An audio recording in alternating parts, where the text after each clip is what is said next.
अस्सलाम वालेकुम। उम्मीद है कि सब ठीक होंगे। अल्लाह अकबर। ये वीडियो देख आप सोचें कि ये कैसी वीडियो है। ये देखें, मैं भी खुद ही हैरान हो गई। मैं जैसे ना रूम में बैठी थी, एकदम इतना शोर आया है। मैंने खिड़की से ना देखा है बाहर कि एक लड़के को उन्होंने पकड़ा हुआ है और मारे हैं ना, छोटे बच्चे बड़े सब ना।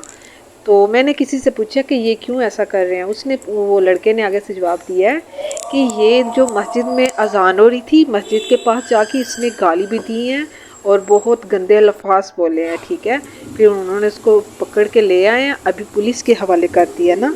ये सामने देखें आप, पुलिस भी आ गई है और इसको ले जाएगी ना अभी। तो ऐसे वैसे करना नहीं चाहिए। किसी के मज़हब पर या जो कोई नमाज़ पढ़ रहा है उसके पास खड़े होके या अजान हो रही है गाली देना सख्त गुनाह है। ठीक है, अगर हम मुसलमान हैं, हम किसी के मज़हब पर उंगली या हाथ नहीं उठाते ना, तो किसी को भी चाहिए कि हमारे मज़हब पर ऐसे गाली गलौज करना मना है। ठीक है, तो बस यही था। वैसे बहुत दिली दुख हुआ है ना, जैसे मैंने देखा है ना, बहुत दिली दुख हुआ है।